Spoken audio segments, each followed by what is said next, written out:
আমদানি একটু কম, তবে সবার ঘরে ঘরে ইলিশ মাছ পচবে এইবার।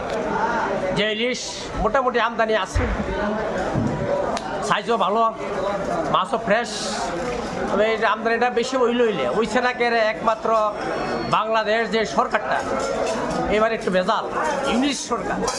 আগে তো হাসিনা, আমরা আমাদের মাছ এই দিনের ভালো মাছ আমরা দেশে দেশে রাজ্যে রাজ্যে দিত আর কি। হ্যাঁ, ইংলিশ সরকার টাওয়ার পরে এটা আমরা বর্ডার লাইন টাইন একবারে সেখানে খারাপ। আপনার ব্যবসা বাণিজ্য একটু মাছের দিক দিয়ে একটু নরম হয়ে দিচ্ছে আর কি। মাছ দিলে দিব, না দিলে নাই, তার ইচ্ছা, উগ্রবাদী সরকার। এই আর কি, আর কি তো কমবো। তবে ঘরে ঘরে সবার কাছে আমার অনুরোধ থাকবো, মাছ পাইবেন সবাই। 1 কেজি 200-250 ওজনের মাছ 1600 টাকা রেট, 1 কেজি 200-250 ওজনের। আর 1 কেজি 100, 1 কেজি 1500 টাকা। আর ছোটো আছে 1000 টাকা থাকবো, ছোটো 500-600 ওজনের 1000 টাকা। সবাই যাতে নিতে পারে, নর্মাল রেট, এটার কোনো ইয়া নাই, নর্মাল রেট। অন্য দিনের তুলনা এবার বাড়াইছি না দাম, সীমিত ভিতরে থাকবে, সবাই যাতে ঘরে ঘরে পুষতে পারে ইলিশ মাছ। আসছে খুব ভালো ইলিশ।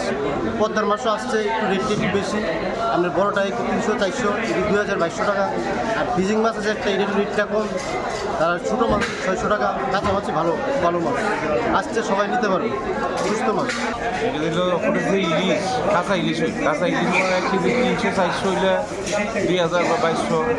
আর শোরের মাছ 1 কেজি 200, শোরের মাছ 1 কেজি 200 হলে 1600 টাকা 1500 টাকা এমন দাম হইল শোরের মাছ, মানে কাঁচা মাছ হইতো। শোরের আগে মনে করে মাছ আগে মাছ হইলে 1600 টাকা। আর কাঁচা মাছ হইলো 300-400 ওজনে আছে 2000-2200। আর মেন কথা হইলো এবার যে মোটামুটি আমদানি আছে বা সবাই ঘরে ঘরে এবার ইলিশ মাছ পাবো বা খাইতে পারবো সুন্দরভাবে, কোনো প্রবলেম হতো না। আর আমি তো বঙ্গোপসাগর দিল আগের কথা, এই হ্যাঁ মাছ না দিলে আমরা পাইছি, মাছ যদি না দিতে পাইলাম মিলে করতে মাছ দিয়ে দিচ্ছে, আমরা পাইতেছি। যেই সরকার খাবো আমরা মাছ পাইতেছি, মাছ আমরা সবাই খাওয়াইতে পারতেছি আর কি, বালা মাছ খাওয়াইতে পারতেছি। এইটা আমার মানে আগে। দাম কীরকম থাকবো? দাম কাঁচাটা 2000-2200, আর স্টোরটা নিলে 1 কেজি 200 হইলেও 1600 টাকা কেজি থাকবো।